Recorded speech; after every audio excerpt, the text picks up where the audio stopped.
Was the Apostle Paul the original Antichrist? Former minister and Bible college graduate Jeffrey Daugherty raises this and other staggering questions from the New Testament itself. The Christian Whistleblower asks if Jesus' original message has been warped into a fear and guilt-based control matrix. Here's Ali with more. Thanks, Seb. Daugherty's 35 years of research challenge everyone to consider new perspectives and ask themselves, just what lies behind my religion? Are we born with original sin or the spark of divinity within? Deep questions, Ali. Thanks. The Christian Whistleblower. We'll be watching.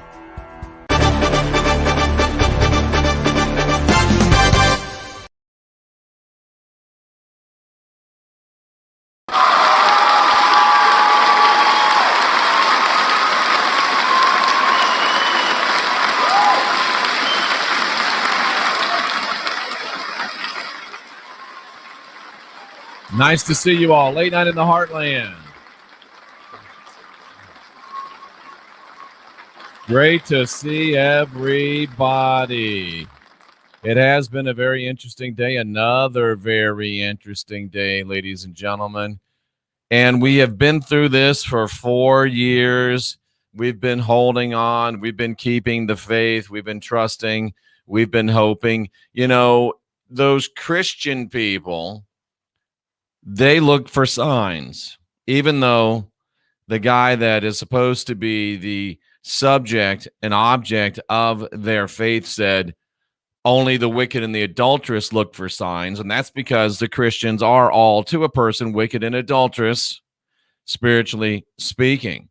And we have been looking and we've been keeping the faith. Faith is the substance of things hoped for, the evidence of things not yet seen. And it's in times like these that you really get to understand what type of a person you are. Are you a person that even though you say you don't, are you like a Christian? Are you just looking for signs? The signs, the signs, the signs. I'm looking for the signs. I need to see something. Or do you have faith? Are you able to hold for another few weeks through the end of this month? Do you have enough substance to stand on?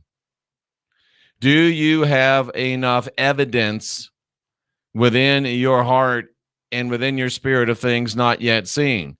If you don't have any faith, just be honest enough to say it. And if you can look yourself in the mirror and admit, I don't have any faith.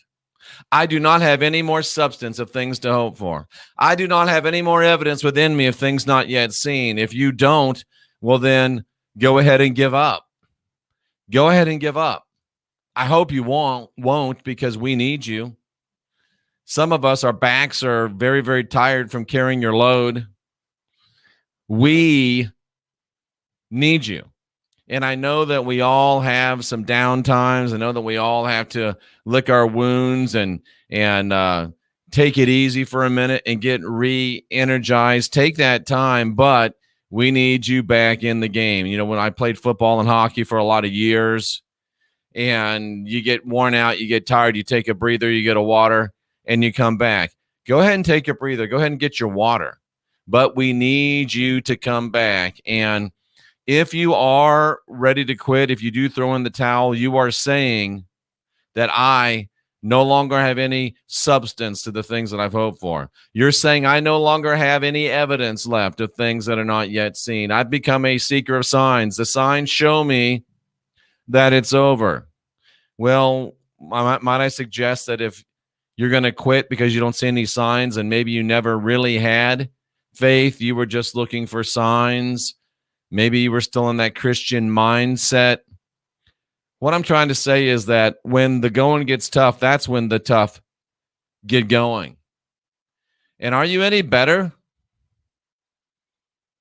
than any of the rest if you're willing to quit because you haven't seen a sign in a couple days? Faith is the substance of things hoped for. It's the evidence of things not yet seen.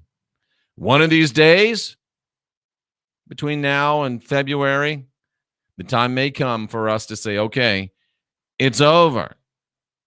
That time has not yet come. It's time for us to stand. For those of us, it is time for us to stand. And it's time for us to decide right now, whether it be Joe Biden or whether it be Donald Trump, we will find a way to thrive. We will find a way to thrive.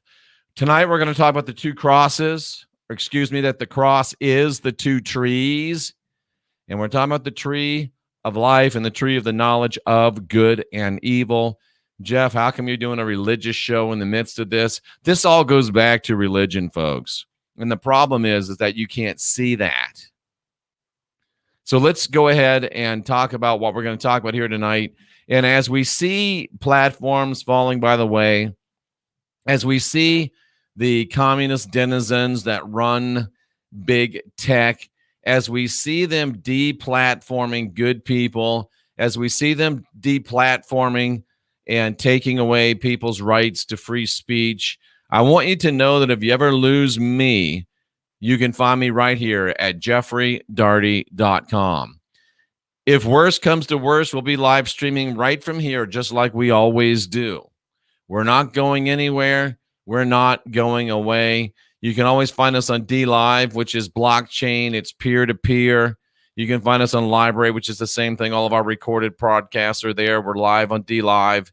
And we put small, short broadcasts over on Odyssey. So you can always find us here. Check out our sponsors, Focus Life Force Energy, My Daily Choice, Bitlocity, and Mint Builder. We'll talk more about these later. I just got some new products from My Daily Choice today. We got a nice sleep essential oil. We're going to be trying that out tonight in conjunction with the sleep sprays. They are the most amazing things. I've heard a couple of you write in and say, hey, you're right, those sleep sprays are amazing. So you can just click on these buttons and visit our sponsors. And let's go ahead and jump right into our subject tonight. I think it might have a little length to it. That's what she said, but sure, that's what she hoped. We'll see, ladies and gentlemen. We'll see. The cross is the two trees. Life, knowledge of good and evil. And this is another paradigm smashing moment for you. If you're a Christian, it's a growth moment. If you're not a Christian, it's a growth moment. That's good stuff. And we'll jump right into your calls after we do this. So the cross is the trees of life and the knowledge of good and evil. This is revealed right in the scriptures. And what I'd probably be more correct to say is the cross is made up of the trees of life and that of the knowledge of good and evil. And if you have the ability to let the text speak for itself, and you see this is kind of like two chopped down trees, which is another hint to where we're going tonight. But Jeff, how can you say the cross is a tree? It's a cross. Well, I didn't say that it was a tree. The New Testament says that it was a tree, and the New Testament says it was a tree in two places, which is most interesting. Galatians chapter 3, verse 13 says, "Cursed is everyone who is hung on a tree." And then in the book of Acts, it says that Jesus was killed by hanging him on a tree. Do you want to go ahead and tell me again how the cross is not a tree? Well, now you can argue with the faux Apostle Paul because he said that the cross was a tree. It's not just Jeffrey Daugherty telling you the cross is a tree. It's the guy that wrote 2/3 of the New Testament telling you the cross is a tree. And did you notice how exactly 2 New Testament verses refer to the cross as a tree? And I'm realizing that a lot of you watch these programs on a phone, and it's not always easy to see the slides. So I won't try to leave such big clues in the slides anymore. I'll make them all verbal so you can understand where I'm coming from. But 2 verses in the New Testament refer to the cross as a tree because there were 2 trees spoken of in particular within the Garden of Eden story. And all of this goes back to the Garden of Eden story. Everything that we are experiencing today goes back to the Garden of Eden story. It really does.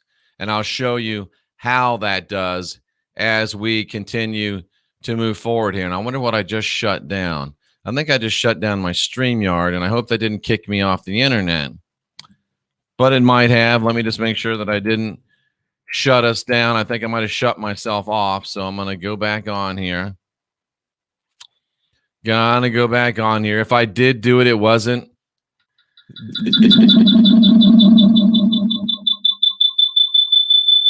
Wow. I think we got Jeff in stereo. I think I'm still on. That was really weird.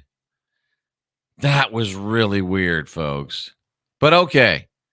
We're good. Oh, I see what I did. I shut down the YouTube portion. Isn't it fun to learn how to do tech with Jeff live on the air? Hey, look, this is a one pony rodeo. And if you have any doubts about that, now you know for sure it is a one pony rodeo. We don't have a staff. We don't have any of that stuff. We got me and Cynthia trying to do what we can to get this stuff to you. So be kind with us, be gentle with us, or be done with us. It's up to you. We don't really care either way. We hope that you'll stay around. But anyway, there were two trees of note and of specific talk in the Garden of Eden story. One was the tree of life, and the other was the tree of the knowledge of good and evil. That's in Genesis 2:9. The tree of life in the midst of the garden. Keep that in mind, that it was in the midst of the garden. Keep that in mind. And the tree of the knowledge of good and evil. And the cross not only incorporates both trees, but the cross is actually constructed by both of those trees. And the tree of life was in the midst of the garden. Do you know what the midst means? I should probably show you this because I know other people just tell you what the Bible says. I want to be the guy that shows you what the Bible says, because anybody can say the Bible says this, and most of you don't have the tenacity or the work ethic to actually check the people out and see if what they say it says it really does.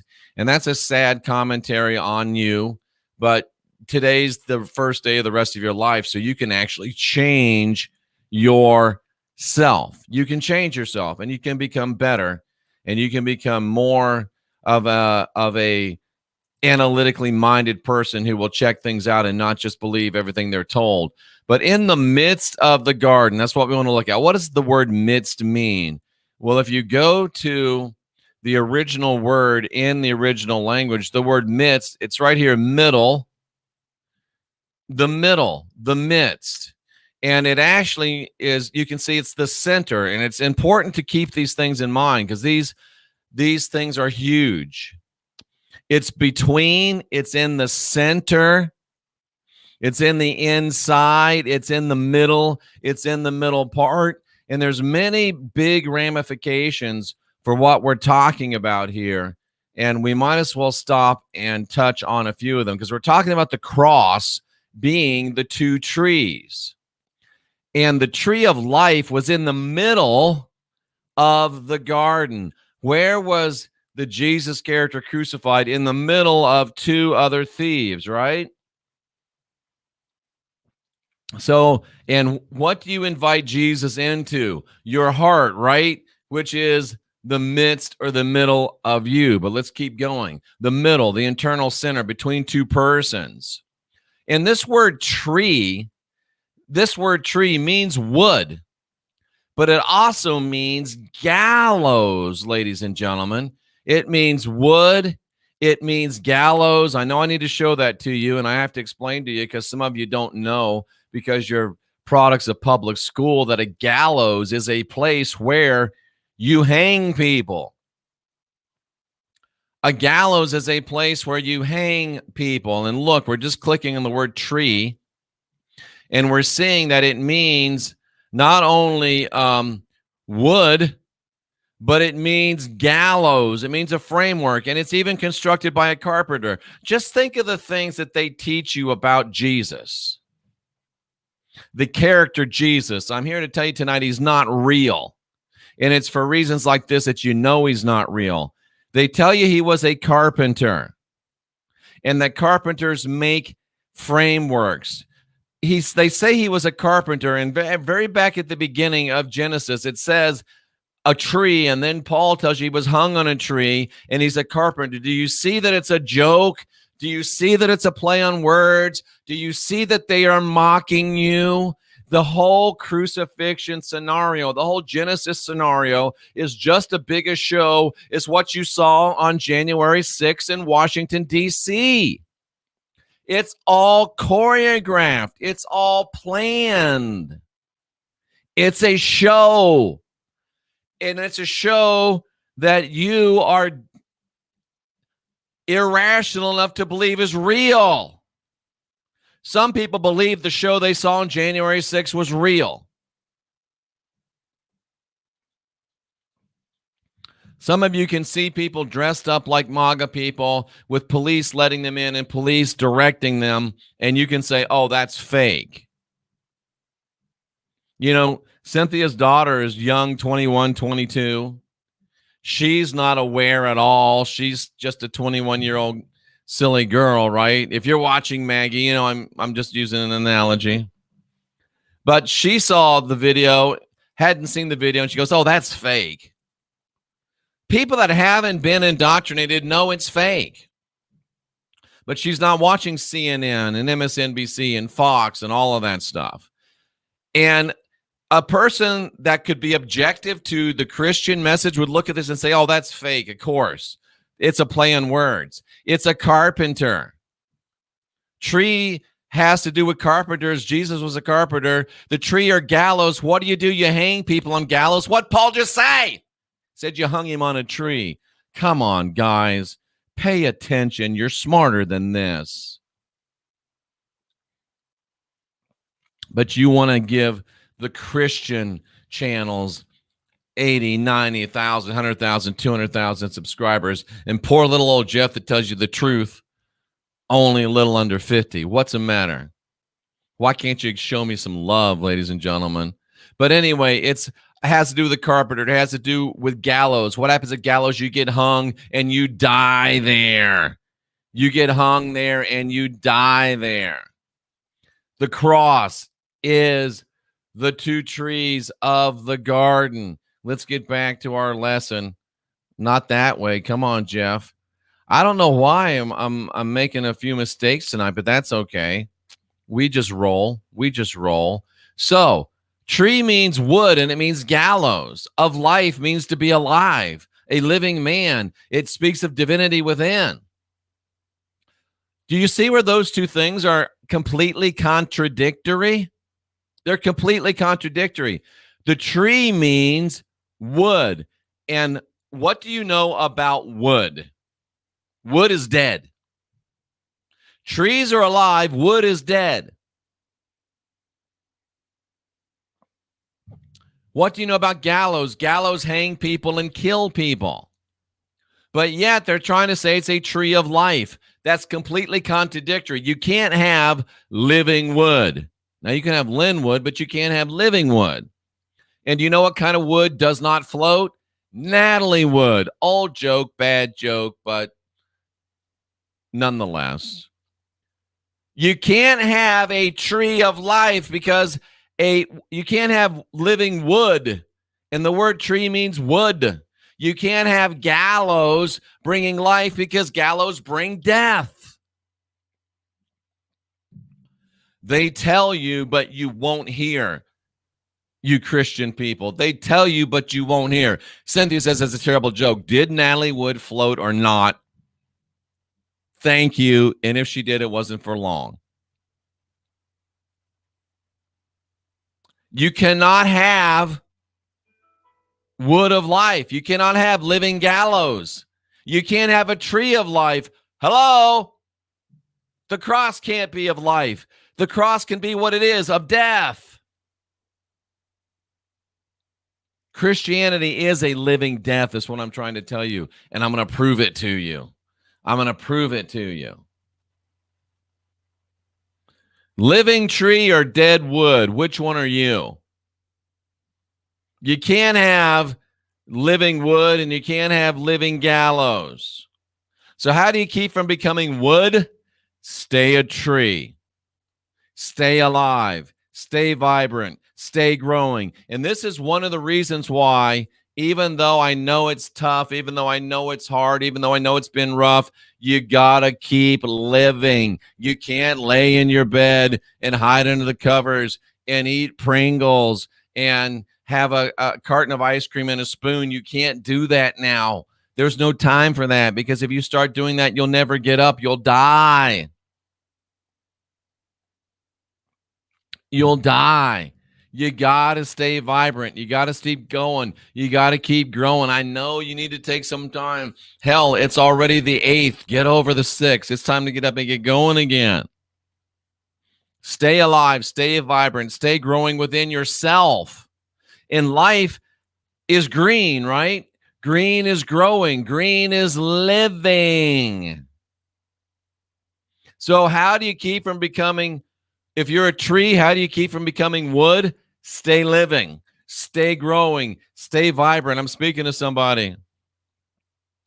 And how do you stay alive in regards to the gallows? Stay away from them. Avoid the gallows. Ladies and gentlemen, the cross is wood. Wood. Avoid the wood. Once you accept the cross, you go from a living tree to a piece of wood. The cross will steal your life and sap your life. See what I did with that? Sap, tree, live, cha-ching. It'll sap your life from you. The cross will. Because it's a gallows and it will kill you. And the cross is just like the gallows. It sits there. It's a visual warning. If you accept the cross, you are accepting death. You are moving from life to death. You're moving from being a tree to becoming a piece of wood.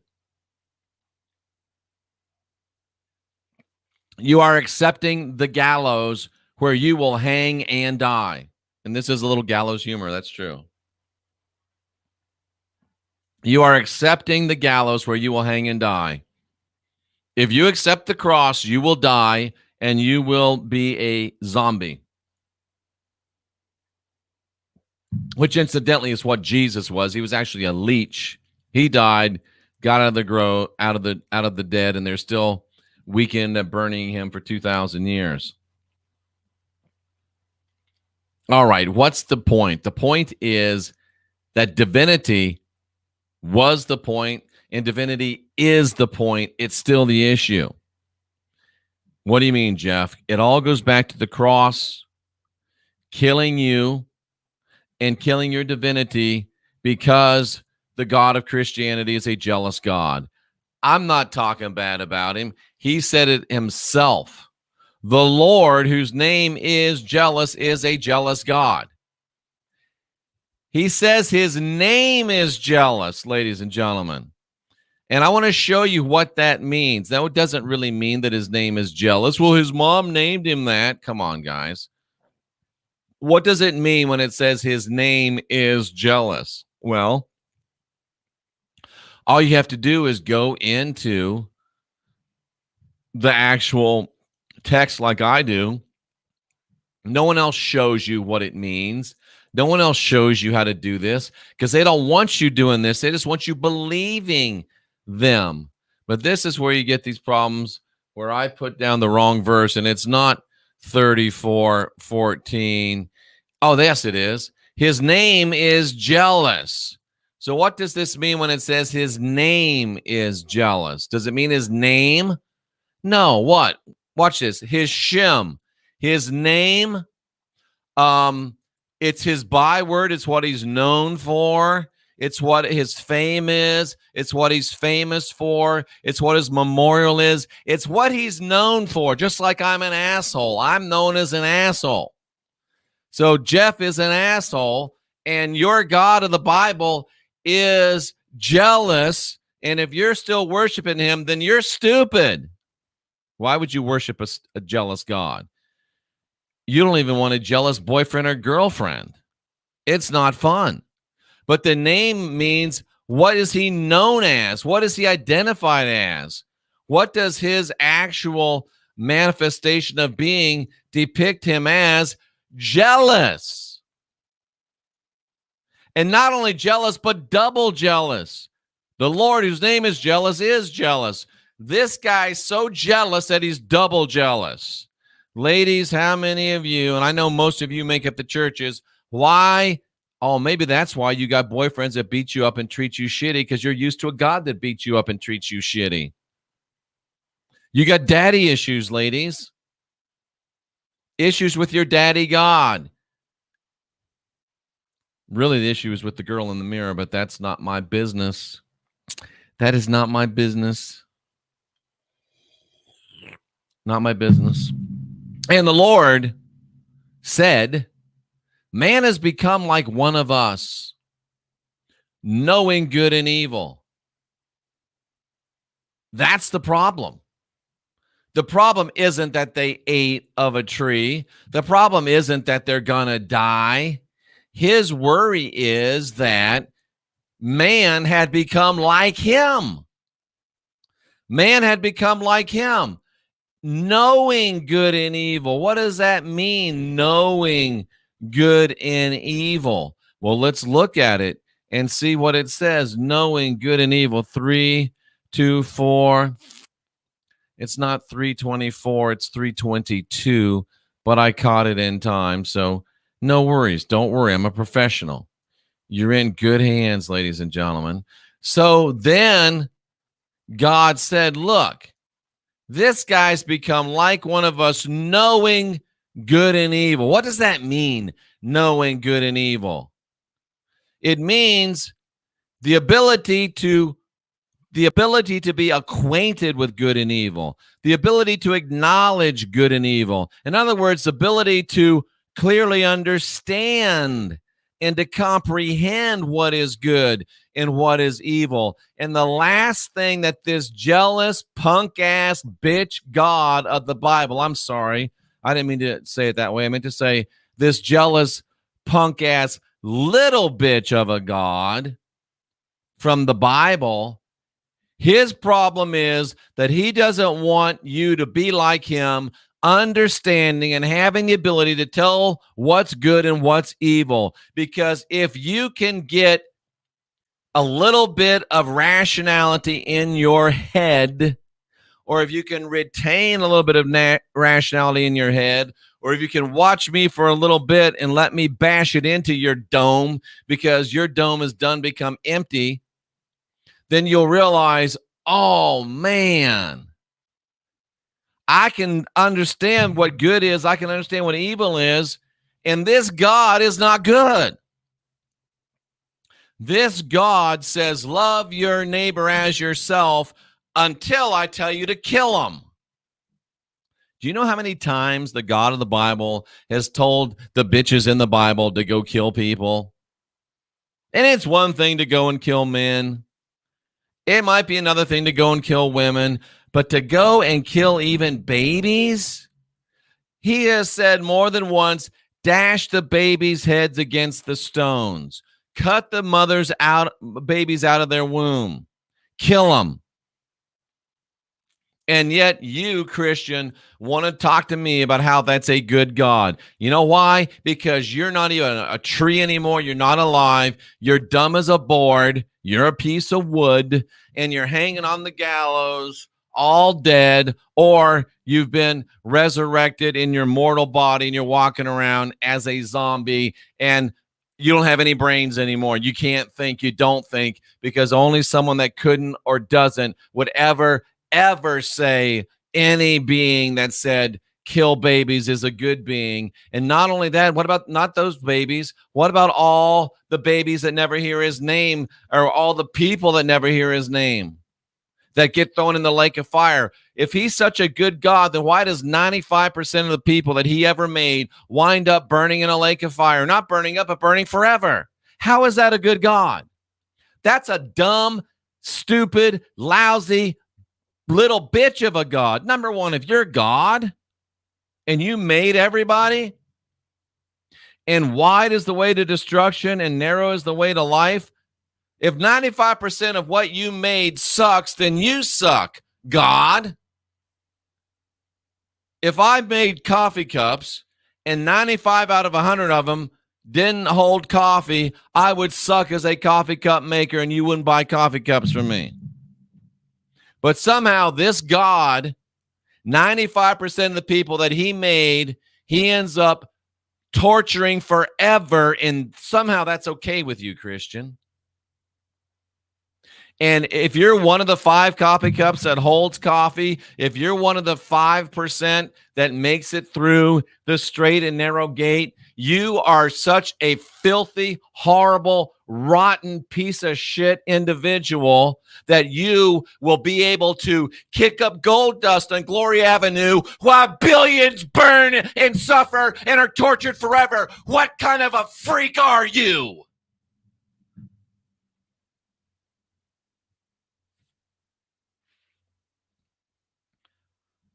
But this is how you'll know that people are Christians, because the love they have for one another. That's how I know that you are not. Go ahead and explain that to me. Go ahead and explain that to me. You can't, because there is no explanation. Oh, the Christians are good people. No, they're not. They're horrible, terrible people. The worst in the world. And the Lord said, because man is like us and can now tell the difference between good and evil, we got to keep them from coming into life. Because if they have life and they have more kids and they tell their kids that I'm bad, then everybody's going to know that I'm bad, said the Lord. So he can't allow for you to live and grow and teach, because you'll tell everybody how bad he is. So he drove him out of the garden, made him till the ground, and put guardians back to where he couldn't get back into life. There's a lot there, but we don't want to be here all night. But name means what you're known for. Jealous means jealous. He's a double jealous God. The main issue was the Lord's jealousy at man having gained the ability to know the difference between good and evil. And it had come to pass that man was now able to detect what was good and detect what was evil. So the Lord was exposed as evil. The God of the Bible was exposed as evil. And it wasn't the man and the woman that were naked in the garden. They just told you that. It was your God that got naked in the garden. And guess what? Right before he got crucified in the story, Jesus got naked in the garden too. Look it up. He was naked in the garden with a boy. Tell me again how it's not a story. Tell me again how it's not a setup. He, the Lord, could not allow them to continue living and growing, because they would spread the secret and the knowledge that he is not good. Divinity was the issue. Divinity is the issue. So because they had discovered that he was evil and not good, he did a sacrifice and he applied a curse. Your God of the Bible. Adam and Eve were not clothed with skins from a sacrificed animal because they weren't exposed. It was the Lord that was exposed. So the Lord is the one that made a sacrifice, and to prevent them from spreading and telling the story, he took their children as sacrifices. And there were some humans like me and the people on this channel that were like Cain, there were some people like you and all you Christians that just went along with it. Oh, God, if God wants us to kill babies, we'll kill babies. If God says it's okay to kill babies, we're okay. If God says it's okay to torture people, we're okay. Yeah, those were the ones that the Abelites are the ones that they enabled, didn't they? They enable. You continue to enable and say, oh, it's okay to kill. Is it any surprise that your religion has probably 10 to 20% of its clergy, whether they be priests or whether they be pastors, that are abusing little children. Is there any question? No, it makes perfect sense. But some, the Cainites, didn't go along with it. I made a mistake on the slide. They said, no, we're not going to go along with that.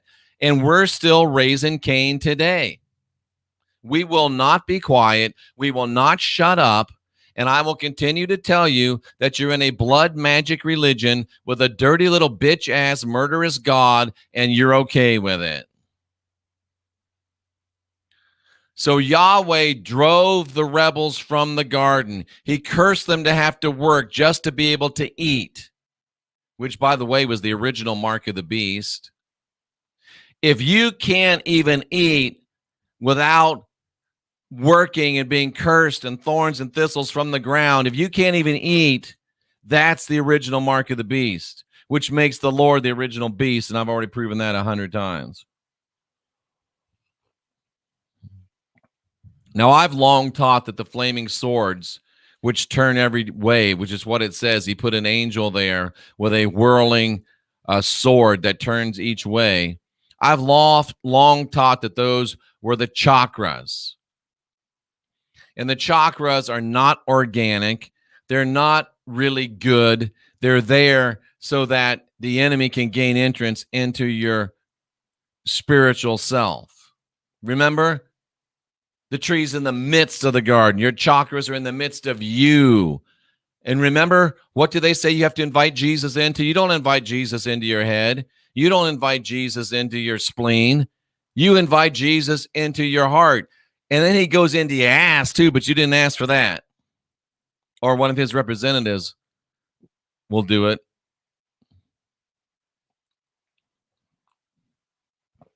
Yep, that's right. That's right. This is deep shit, ladies and gentlemen. You've got to gain the ability to distinguish between good and evil as regards the tree. The cross is the gallows. I didn't say it. It's right in the original language. The cross is the two trees of the garden.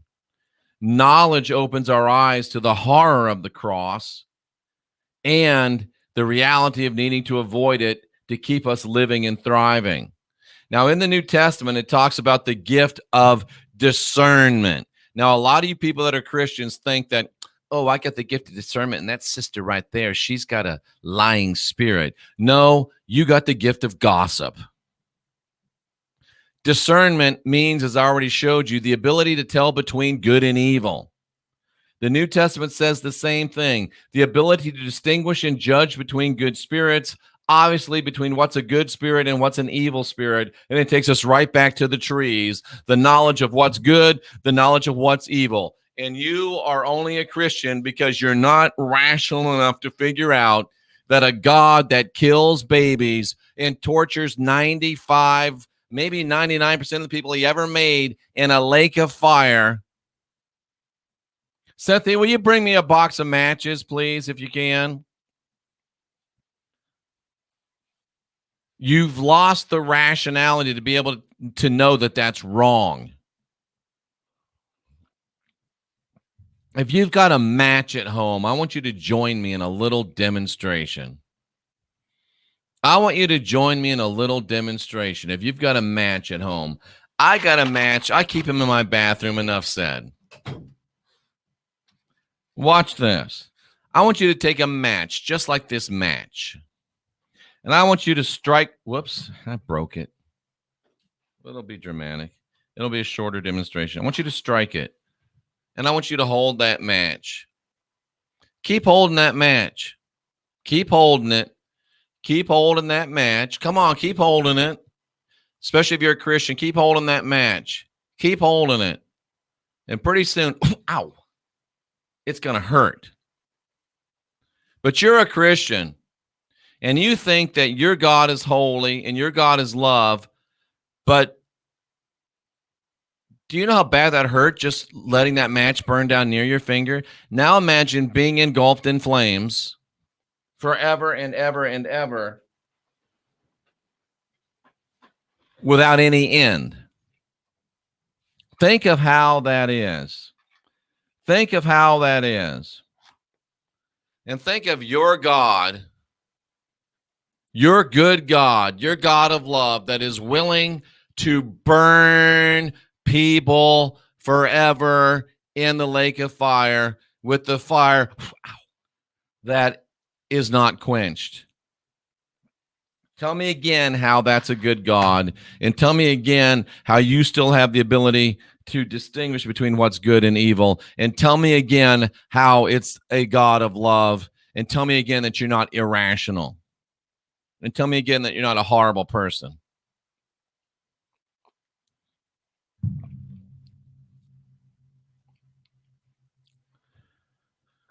When we see the reality of the cross, when we see the reality of what the God of the cross and the God of Christianity does, when we see that reality, we as decent and rational human beings reject it. And if we don't see it, and if we don't reject it, we are not decent and we are not rational.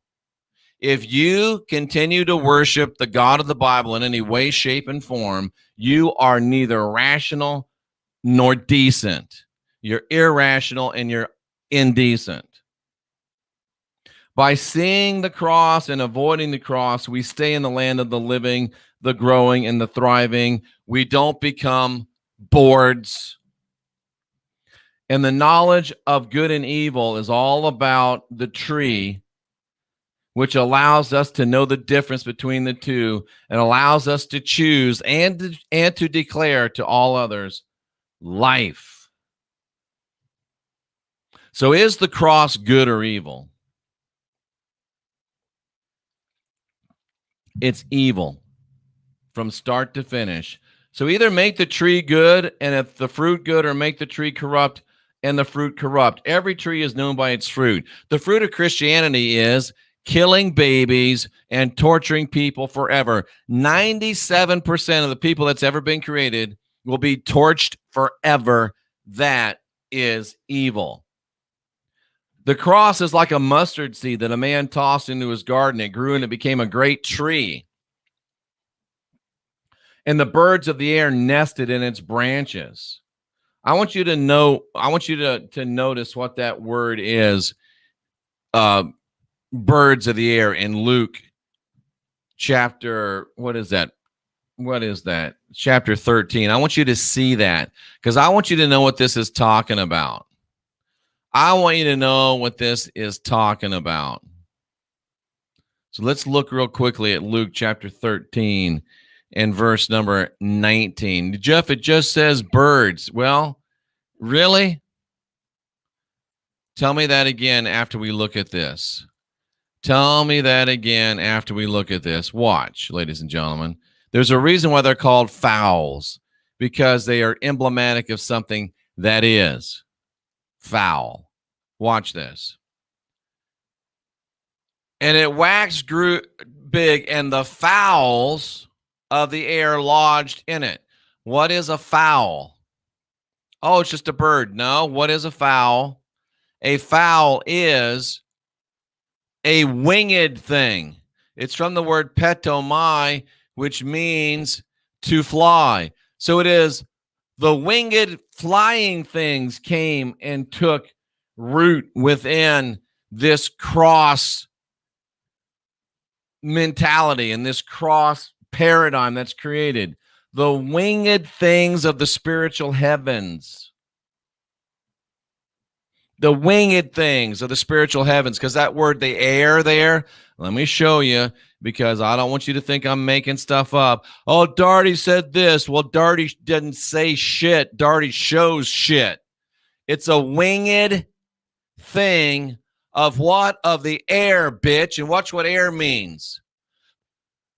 The spiritual heavens or the starry heavens, the visible heavens. Either way, it's winged things of the heavenlies. You think demons, so they paint you a picture in demons. It shows you that the cross is the home of foul, winged things from the spiritual realm. Or at least it's taking advantage of that, the way you think. And if you notice, it's the word for Uranus, a terrible old god. And remember about being in the midst, the tree in the midst of the garden? Well, guess what? John 14:23 says that Jesus and his Father will come into you, into your midst, and they will live in you.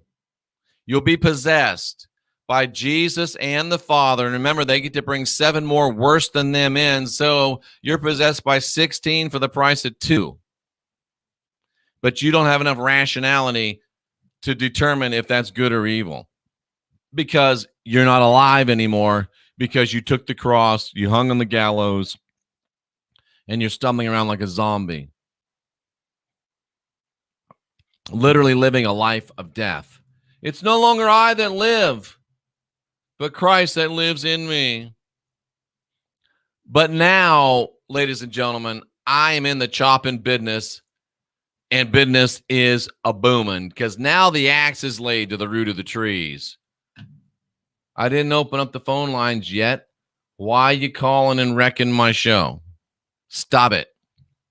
Now the axe is laid to the root of the trees.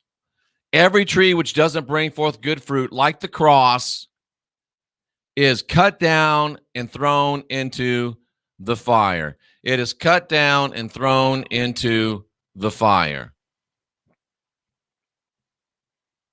And the first angel sounded. Hail and fire mingled with blood fell. Hellfire and blood. What does that remind you of? Oh, shit, that's Christianity. Hellfire and blood is Christianity. And they're trying to destroy 1/3 of the trees. They're trying to burn up, and they're trying to kill 1/3 of the trees. 33.3%. That's us, the people that get it. And they're trying to destroy us by what? Hellfire mixed with blood. And blessed are they that do the Lord's commandments. Blessed are they that say, blessed is he that bashes in babies' heads. Blessed are they that say, blessed is he that's going to kill 97% of the people he ever made. Blessed are they that say, blessed is he, because the word blessed means to smear with sacrificial blood. That's why I don't ever want you saying it to me. And because you are okay with killing babies and torturing people, he's going to let you come to his tree of life. But you know, it's not the tree of life. It's a counterfeit tree of life, and it's the cross. And if you do that, he's going to let you into his city, but he's really not, because only his chosen people are going to get there. He'll let you come in to bring some taxes. It's in the book of Revelation. Read it.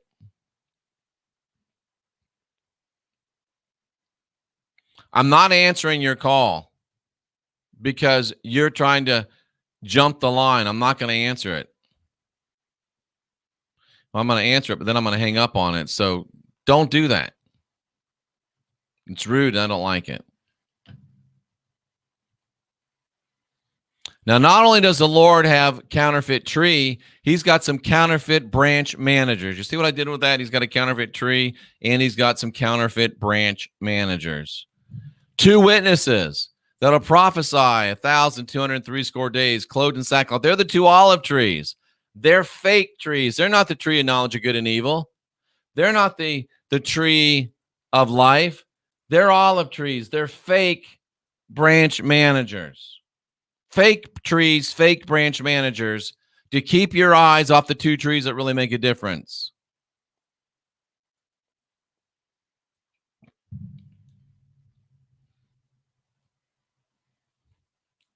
How is the cross the tree of the knowledge of good and evil and the tree of life? The upright beam of the cross would be the tree of life. You start down here, you grow, and you grow into your divinity, your sovereignty, your freedom. But Christianity puts a cross beam across. Remember, the one that Jesus carried was what? The cross beam. And the cross beam is put on the cross. So the way, the tree of life, which you could just keep go, your way is blocked.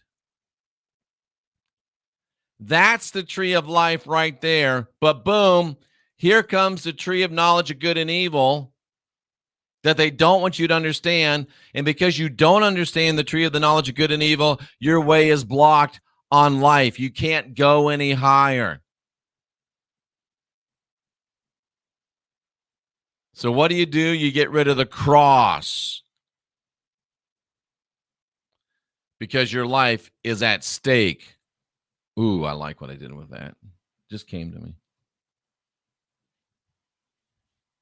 This is how demons are made. And I'm not necessarily talking about demons. I'm talking about flesh and blood demons. Because when a person has some spiritual desire and they go up, but then they get blocked, even if they're too stupid to realize, even if they're too irrational to realize that they're blocked and they can't go any higher, and that they all of a sudden are believing that evil's good and good's evil. They all of a sudden believe that a God that would bash in babies' heads and burn people forever and ever, all of a sudden they believe that he's a good God.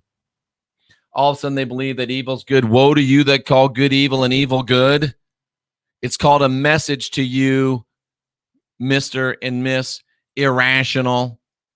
Once you keep bashing your head on wood, it'll make a bitch crazy. And because of the crossroads, because of the cross over the road, you become crazy like a demon.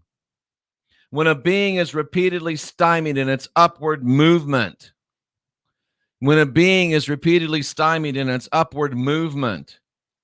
towards life by duality, that being will eventually become irrational, and given enough time, they'll become demonic, because it says in the book of Romans chapter 12, I think it's Romans chapter 12. I guess I'm going to have to show this again because you won't believe me. You won't believe me. So I'll show it to you.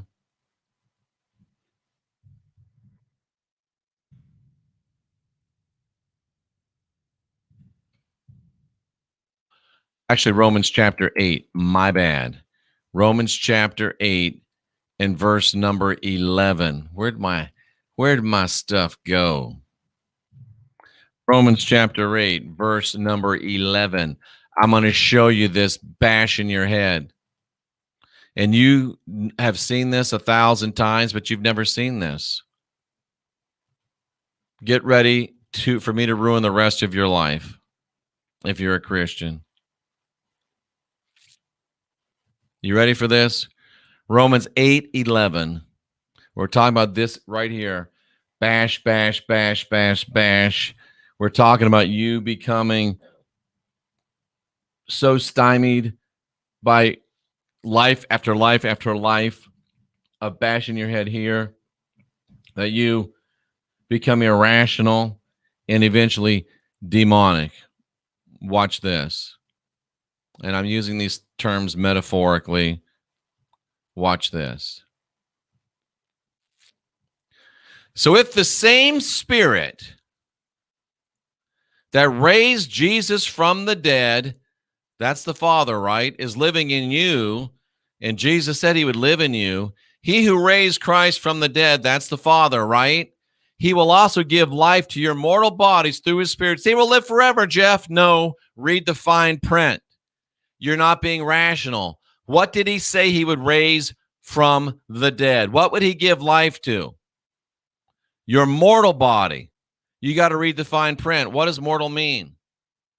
That which is subject to death, that which is subject to dying, that which is subject to mortality, that which has the inevitability of physical death. So what did you do? You gave up your tree. You gave up your living, vibrant, growing self to become a board, and you gave up the ability to tell what's right and wrong, to go to the gallows and die and become a zombie. How do I know? Because it's only your mortal body that life is given to, not your immortal body, just your mortal body. All he's going to do is bring you back again and again and again and again and again and again and again to grow old, burp, fart, shit, get cancer, and die.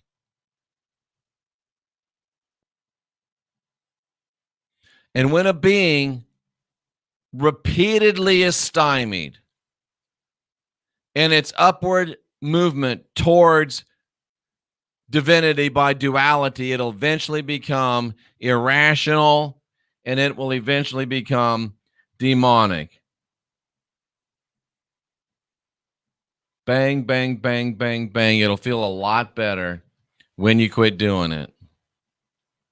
Every tree that doesn't bear good fruit is cut down and thrown into the fire. It's time to cut down your crosses. They want you to carry your cross.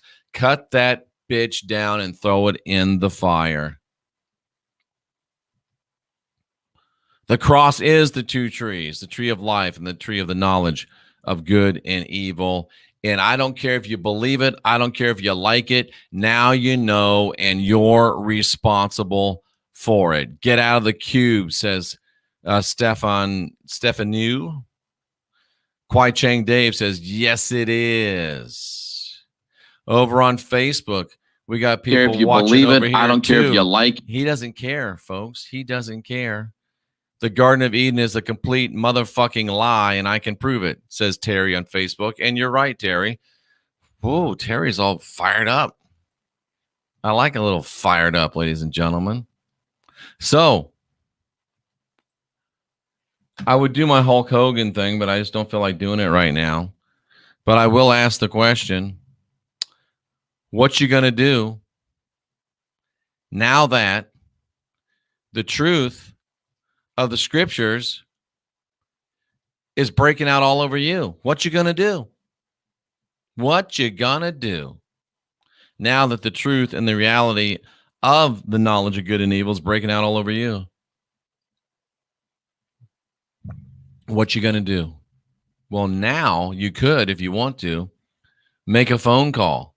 If you can be polite, if you can be interesting, and if you can get to your point, you can call 913-279-0831, 913-279-0831, and I'll take your call. Even if you don't like me, even if you don't agree with me, you just got to get to it. Now, this isn't a place for you to come and make a speech. This is a place for you to make a statement and ask a question. Ask a question. And let's go to the questions in the chat room as we wait for some calls. Let's see what it says. Jealous is a non-creator, an uncreator, a disintegrator. That's very insightful, laugh dancer. Very insightful. Let's see. I'm beginning to see and think differently since watching your show. You make a lot of sense, says Rose Thrifty. Thank you. That's what I'm here for. That's what I'm here for. Paige says, this killing babies part is what woke me up to the fact that God, when I read the Bible, was a whole different person. It gave me a whole different perspective. It will. It will. Yes, it will. God supports domestic violence, but God hates divorce. Very well said, Cruz Michael. Wow. Damn, Jeff, get it, says Jason. I done got it. It's been gotten. It has been gotten.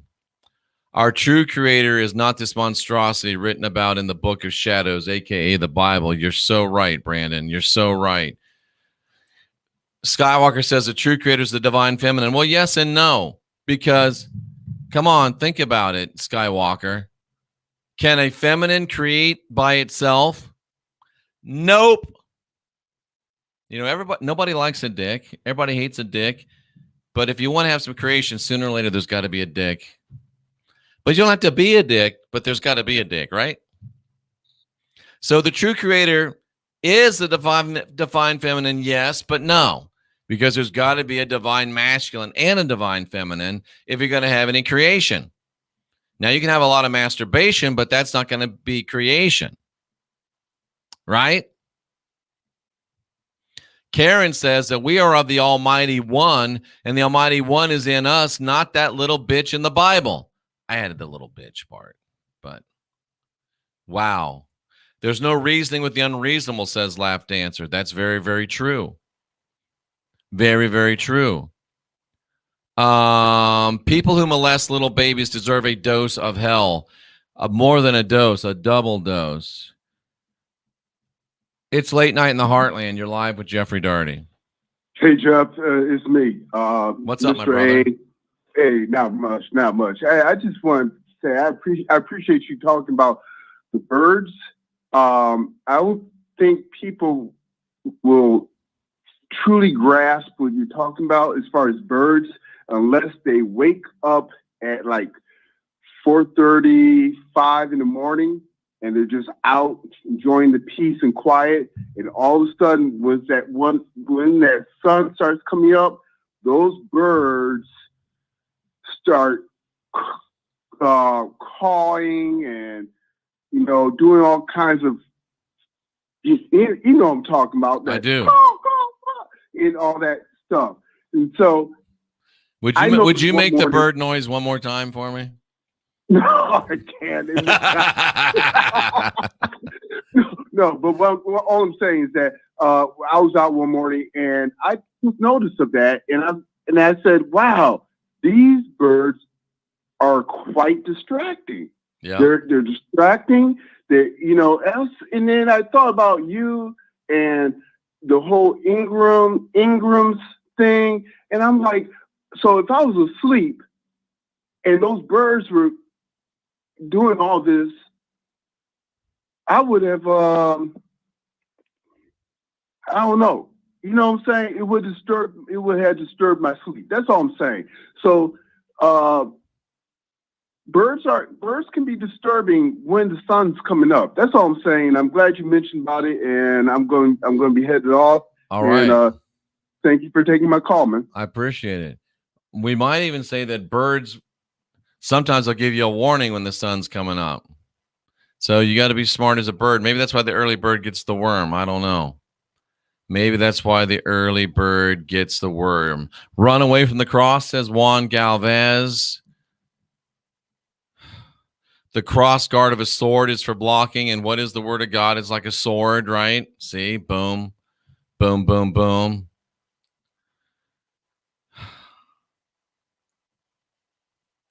I'm going to take that one out. It's just silly.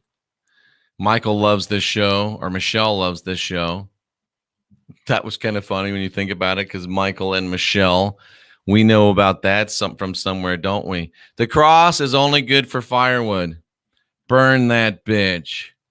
It's late night in the Heartland. You're live with Jeffrey Daugherty. Good evening, Jeffrey Daugherty. This is Daniel Bird. Daniel Bird, right on cue. That's funny. Because Yes, we were sir. just talking I about heard you birds, guys and your name talking is about it, Bird. but, So, yes, sir. Actually, I'm receiving your transmission in the Heartland.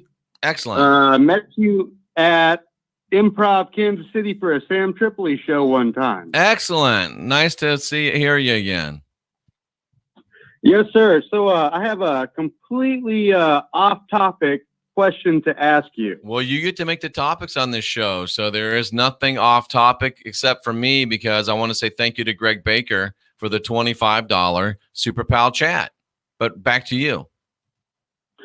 So, sir, a long time ago, you had Pierre Sabak on your show. I think I got his name right. And you guys were Sabak talking is about, right for sure. Yes, sir. And you guys were talking about grave sites and, and I think this is the point where you thought, or I think this is the point where you got onto a smaller history, and I think it's a bigger history. But what I'm trying to get at is it made me dig into a rabbit hole to look at modern day embalming and where it all came from, really. Ooh, right? So okay. Embalming was in the past. I'm sorry, what was that, sir? I just said, ooh, I like where you're going. Keep going. So modern day embalming didn't get popular until the Civil War, because they wanted these officers, these rich entitled families had their kids go off and sadly died. And, we're both veterans. So understanding that, but getting to the point. So they wanted a way to preserve their children, right? So they started getting embalming in it and started gaining. And then when Abraham Lincoln was killed, they stagecoached on a train his body embalmed over the whole United States and got everybody to look at, oh, wow, look at this amazing process. You can look at the body after it's dead and, you know, have this ceremony and do this and that. Because before that time, most burials happened on, you know, private property or small city property. So there wasn't like, you know, big tombstones and big ceremonies. And if you look at like history of burial, of why we give flowers because they used to set flowers around the body so it wouldn't smell bad. So you could look at the body. That makes sense. So I think that maybe somehow they've convinced us to not let the body go back into the ground naturally, right? Because if from dust to dust, you know what I mean? Like if we come from the ground, we return to the ground, right? But now we don't return to the ground. That's really good stuff. It's not natural. And then there's the whole question of what do they do with the blood? Something ain't right. And I don't like it. I want to go out like Dean Winchester went out, man. I want to be wrapped up in you don't even have to wrap me up in the sheet. Put me on the wood, light it on fire, maybe shed a tear. That's the way I want to go. Well, actually, so now that you mention it, what I've looked into, and we're both around the same area. I live in, you know, Topeka, the capital city of the Heartland. Yes. But Leavenworth Cemetery has a veteran cemetery. Okay.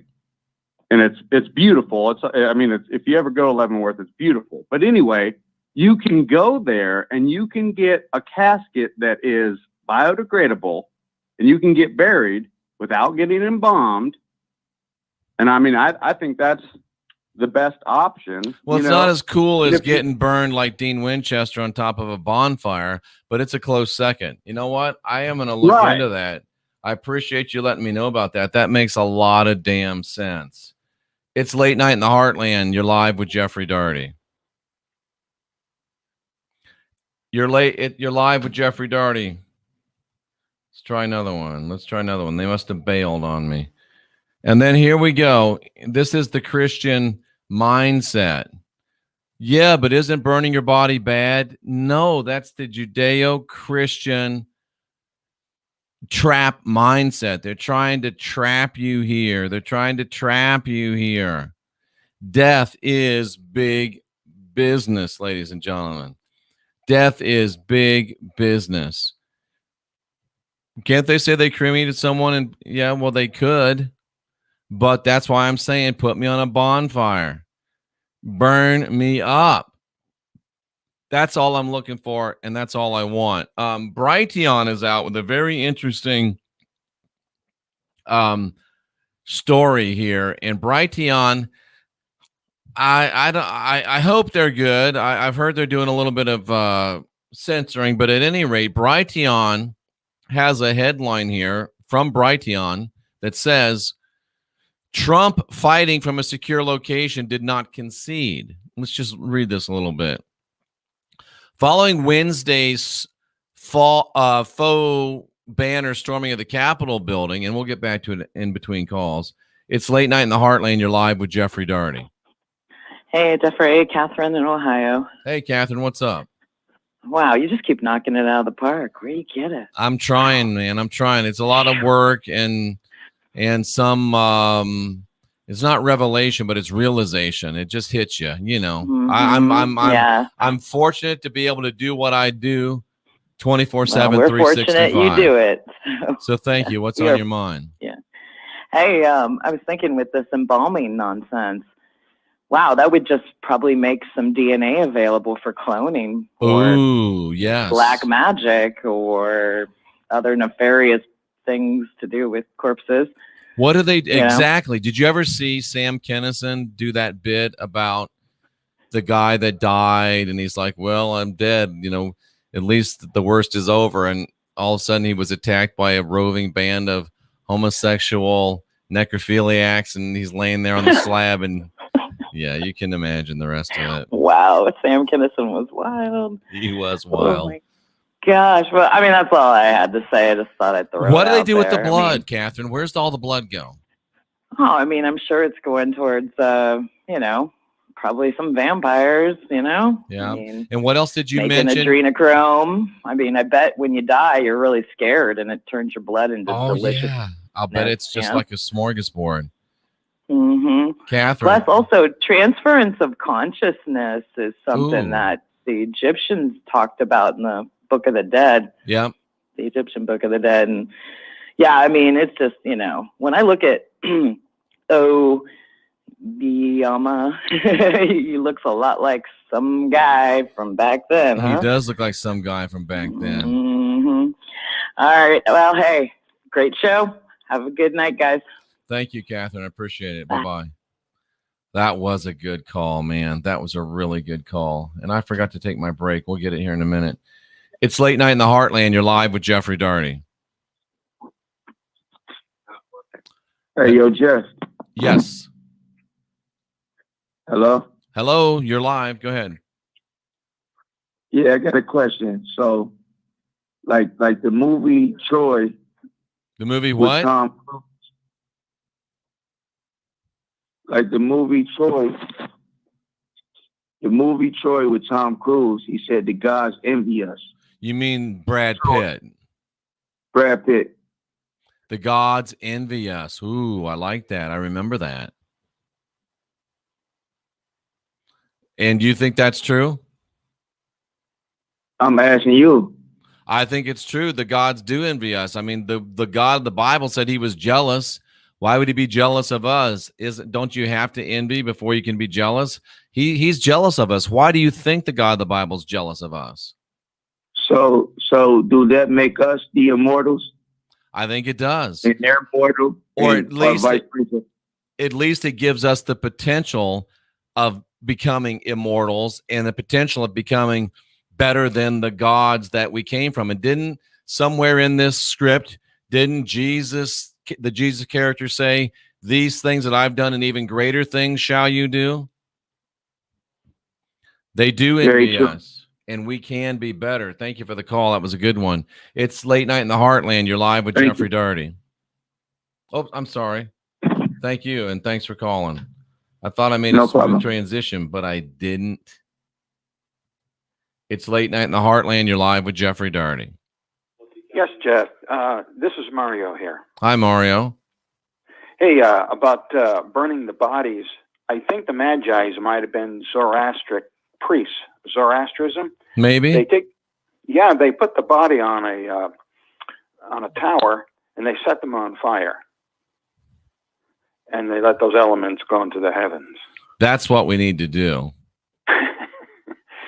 Yeah, they said they were from Persia and that Media Persia, and that's where the Zoroastrianism comes in. And if you look at the Zoroastric religion, there's some connections between the Messiah, the philosophy of it, and so that's part of where that concept had come from. I agree. Yeah. It's a very, very interesting study. It really is. Anything else on your mind? Yeah, what you're talking about there in the fall of man, and that another way that some of the Bible teachers teach it is that we had to have the fall in order to have our eyes open and become the first step of becoming godlike. And God puts us under, and then He raises us from the dead through the resurrection. But I don't agree with that, because the thing of it is, the thing that goes with that is it causes twice as much problems here, because first of all, He puts His Son through all what His Son went through, and then those that don't accept the Son, they burn for all eternity. They can never get out of it. Well, thank goodness it's just a story and it's not true. Yeah. Laugh Dancer brought something up about seeing photons when she observes the sun in that. She might be seeing floaters. Well, thanks for sharing that with us. It might be floaters. I was thinking the same thing, but at any rate, it makes a lot of sense. Thanks for the calls and the points. It's Late Night in the Heartland. You're live with Jeffrey Daugherty. Hey, Jeffrey. All the saints of the Catholic Church, is that like necromancy? And that's it. I'll take it off the air. Ooh, that is really good. That's exactly what that is. Some might say ancestor worship, but you don't try to keep these bodies around if you're ancestor worshiping. I would say that necromancy is exactly what it is. That's a great point. That's a great call. Thanks for sharing with us. And it's Late Night in the Heartland. You're live with Jeffrey Daugherty.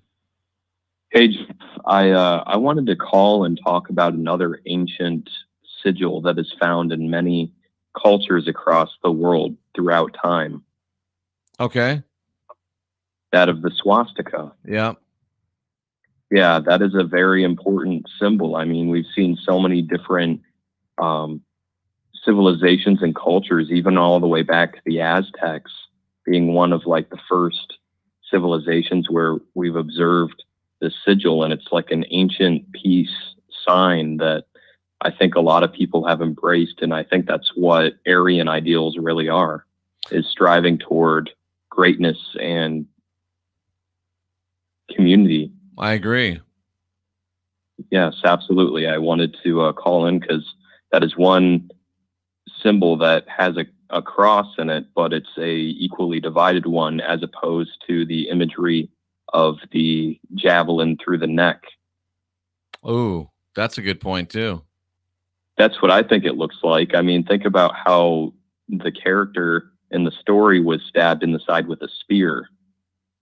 Yeah. There might be a parallel there as well, but had really interesting callers tonight, and it's a really nice break for levity from all the craziness going on. Yeah, I mean, sometimes you got to talk about the stuff that's eternal and not just the stuff that's that we're going through here and now. Thanks a lot, Brandon. I really appreciate it. And it's Late Night in the Heartland. You're live with Jeffrey Daugherty. Hey, Jim. Hey, what's up, Joe? So, this is coming from a divine heart of mine. Okay. In no possible way would I be jealous of my own kids. Yeah. I'm not a father yet, but it feels right that I would not be jealous of my family, that I have created you. Now, you can do what you want. Focus Life Force Energy is a subscription service. Sorry about that. And if you need anything, call me directly. No middleman. Right. This feels right. Joe, that's There's excellent. no way to be done. That is excellent, Joe. That is powerful. And I think you're 100% right. That's a rational mind and the way a rational mind looks at it. And what we're told in the Bible and in Christianity is so irrational that there's no way that anybody that has any rationality left can still believe it. We're going to take our first break right now. I appreciate each and every one of you. This is Late Night in the Heartland. I'm Jeffrey Daugherty, and we'll be right back for over a half an hour of your calls. And that's coming up right after this message from our great sponsor. Damn it. Why does that happen sometimes? It's weird, isn't it? And I was so smooth that time. It was going to be nice and smooth and without a problem. Oh, and there again, we got it. Wow. Interesting times, ladies and gentlemen. There we go. We'll see you right after this word. Focus Life Force Energy is a subscription service that activates a high consciousness field. Now, this high consciousness field supports our mission of the optimal conditions for human evolution. So FLFE, or Focused Life Force Energy, works much like prayer. So holding a person in mind, we believe, activates a field around that person. And then whatever you're feeling for that person, whether it's healing energy, love, is now by quantum association in that field. So FLFE works in much the same way, where we have an identifier for an location, whether it's a legal address, coordinates, or an object such as a cell phone. We activate a field, and then we're specifying the conditions within the field. So we use consciousness kinesiology to write the programs that we have in the high consciousness field. So these programs are positive declarative statements which enhance the field and provide you the opportunity to be your best self, as Jeff said. It supports the mission of us having the optimal conditions for the evolution of consciousness. We also have programs such as EMF mitigation. We also have a brain optimization program. That's brain optimization for the modern world, which assists us with managing the electromagnetic smog that we live in. Helps rebuild the brain during the evening and focus on enhancing our brain functions during the day. And there's many other programs that we won't mention at this time. They're on our website. We're constantly adding more value to the service by adding more programs and refining the ones that we have. And that's Focused Life Force Energy. They're great people. It's a great product. Cynthia and I are never without it. And we welcome you to go to jeffreydaugherty.com, click on that FLFE logo, and take advantage. They do give you up to 30 days free. I would encourage you just to get it.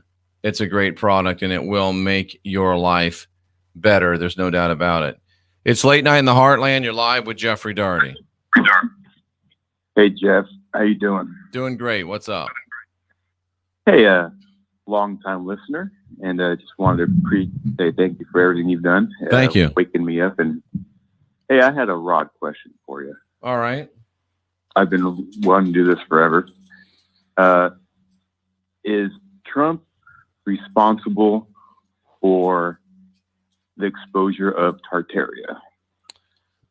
Is Donald Trump responsible for the exposure of Tartaria? Correct. It says yes, sort of. Interesting. What made you think of that? That seems like a really off the wall thought. Well, I follow a guy on YouTube called the Boogeyman Channel, and he's put a lot of connections between Trump and the Kennedys and old world. How do you want to say it? Old world lead. I can't talk right now. Well, so there's connections being drawn. That makes a lot of sense. And by the way, folks, if you want rods, you can go to jeffreydaugherty.com. We got a few sets left. They're $50, which includes the postage, but only in the United States of America, please. Do you have anything else you'd like to add to that question? No, I did want to say, back in the day, I feel like I had kind of helped you and Sam Tripoli get together, and that was an awesome experience. That was pretty cool to see you two get together and chat it up. And yeah, I need to get back with Sam. And if you were part of that, thanks so much, because that was a lot of fun, and we'll definitely get back with Sam. And thanks a lot for calling in, and thanks for a very, very interesting question. It's Late Night in the Heartland. You're live with Jeffrey Daugherty. So what if I were to tell you that this being thing that you call the rat bastard, it's not even his fault on the reason why he's so messed up. It's because his mama. Didn't Sophia just make him and just throw him away because she knew she did wrong for making him on her own? That's the story. Well, yeah, see, that's part of the reason why this thing is so messed up. Because if we study the psychology of all the other guys, they all have mothers and fathers, and they know what nurturing and compassion and understanding is all about, right? Well, this thing is kind of wise, but at the same time, he has no respect for the feminine divinity. Right. You know? His mama didn't raise him right. She didn't even raise him. And that's a curse that's been put on this planet right now. That's why most of these men are so fucked up. So their mamas wasn't raising them right. That makes sense. That makes sense. So he had mama issues, and that means that everybody that's a Christian got daddy issues. And if they got daddy issues about a guy that had mama issues, then they really got mama and daddy issues. And they're just all, like Delaney said, fucked up. Wow. It makes a lot of sense. It makes a lot of sense. Thank you, Delaney. Always a good call from Delaney. But back to, was it Brighteon? Yeah, back to Brighteon. They say that President Trump witnessed the final act of betrayal against our constitutional republic as members of Congress flipped against truth and voted to accept the fraudulent Biden electors, making Joe Biden the president-elect. And under the cover of night, the treasonous U.S. Congress voted to install the CCP puppet into the White House, confirming his fraudulent slate of electors. This is what Brighteon says. A few hours later, President Trump issued a statement about a transition of power, and the statement's being widely interpreted as a concession statement. Brighteon says it's not such a thing. He didn't congratulate Biden. He didn't say he would leave. He just said it's the end of the greatest first term. And he said that before. That makes sense.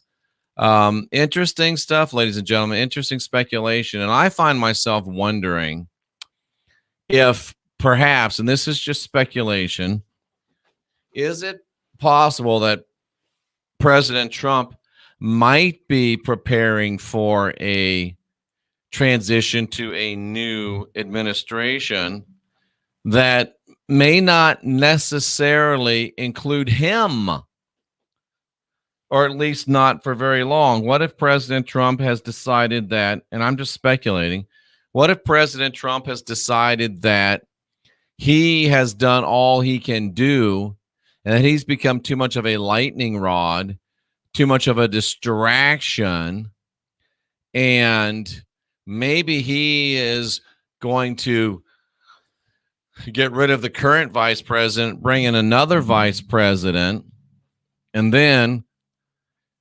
resign and allow that person to carry the torch forward? I'm just asking. I'm just throwing that out there. I'm just suggesting, because there's a lot of stuff going on and we don't know what's going on, but that's just something else to think about, ladies and gentlemen. That's just something else to think about, to ponder. That thought has come to me several times over the last couple of days. It's Late Night in the Heartland. You're live with Jeffrey Daugherty. Hi, Jeff. Calling the second time tonight. Let me get rid of the echo if you have it. I'm sorry. That's all right. Didn't work. I think the chancellor you were talking about yesterday and Donald Trump are the greatest leaders in recent history. I agree. What are your thoughts?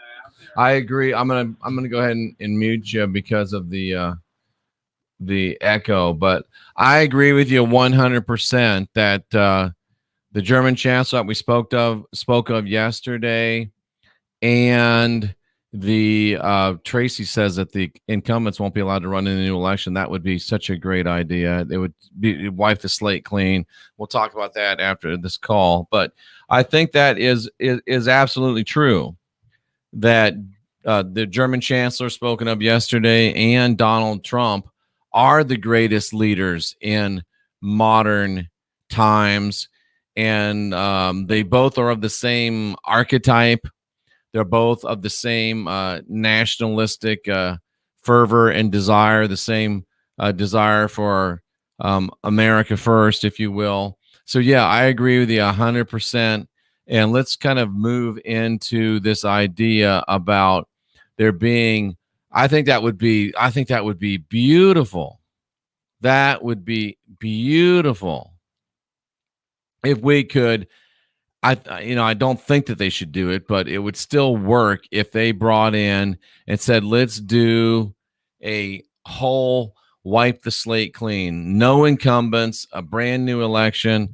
It would take a while, but that would be a really, really good idea, I think. Really, really good idea, because we do need to burn this whole system down, and it might not even be a bad idea to do it literally, but we're not advocating that. We're just thinking about this. And Laura says we're dealing with radicals on both sides. The problem is that we're not. All the radicals are on one side. The Republicans don't have the balls to be radical anymore. You're fighting, it's radical communists against a bunch of Republican pussies is what it is. And a few patriots thrown in there. What was there, 7 of them? Has nothing to do with radicals on both sides, in my opinion. Thanks for the question. Tracy says this has to be done within 120 days. She's obviously thought this through, and there's some chatter about it on the internet. Diane thinks that President Trump will move ahead and be a world uniter. Somebody says we need a new party. I agree. We need a new party. We need actually 2 new parties, because this whole damn thing is broke, ladies and gentlemen. Half truth is a whole lie. I agree 100%. How was the first president appointed after the Constitution was solidified? Is that a question, or are you just trying to lead us into something? That's interesting. That's a good question. That's a good point. We should look into that. It's Late Night in the Heartland. You're live with Jeffrey Daugherty. Yes, Jeff, this is Mario. I just heard your comment. I would just want to add one thing quickly, in that I had that same idea, and guess who the president had in mind that he may pick? Cindy Powell. Who is Cindy Powell? Oh, Sydney. Yeah, Sydney. As vice president. Correct. Boy, that would be interesting. And make her the first female president?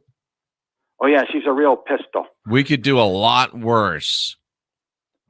I like that idea. Like that idea. Yeah, keep it in mind. Will do. I like that idea. I don't All right, know you have that. a good night now. Thank you. You too. I don't know if Sydney would accept it, but I like that idea. She would be really, really good. General Flynn would be good, but if you're trying to get rid of one lightning rod, why bring in another one? And of course, General Flynn would be a lightning rod. Sydney would certainly be a lightning rod. I think Alan's joking, or he's lost his mind. We won't even bring that up. Let's see. There's a whole bunch of political rats. And Trump was the first bull to wreck the house, says Joe Sapien. And he's absolutely right. He's absolutely right. Wow. Lots of speculation.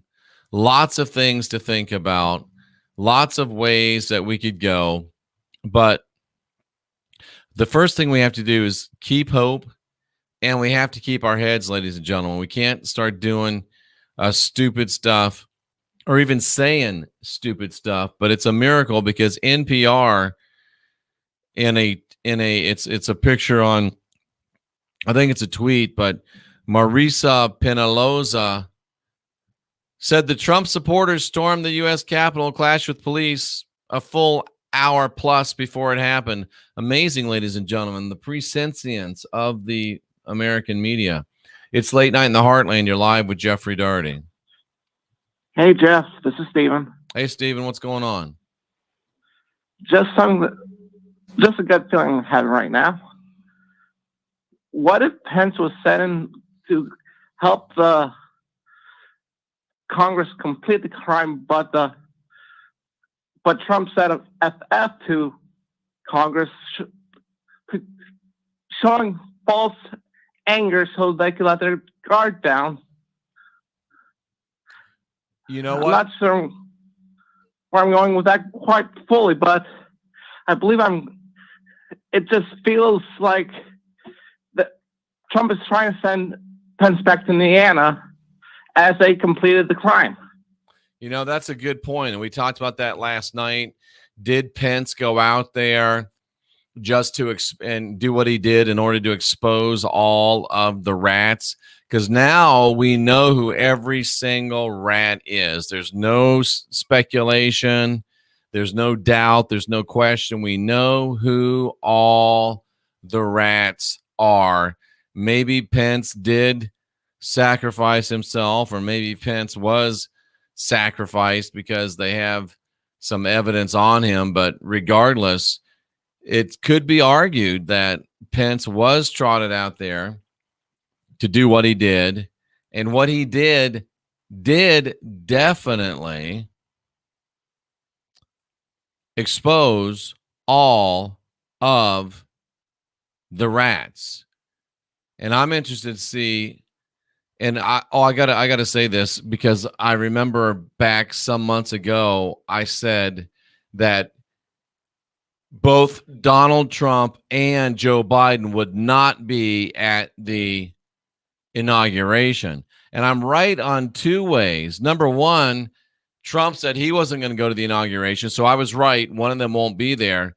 But actually, I'm right. Neither one of them will be there, because it's just going to be this virtual sham as it stands now. So, and of course, if President Trump does pull through, well, then you know that Biden wouldn't show up. So I just wanted to say I was right. And some people say that I hate to say I told you so. Not me. I love saying I told you so. In fact, it's one of my favorite things to say is I told you so.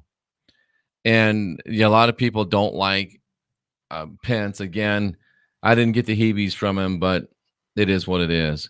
It's Late Night in the Heartland. You're live with Jeffrey Daugherty. So, Jeff, is this death of America with this coup that's going on?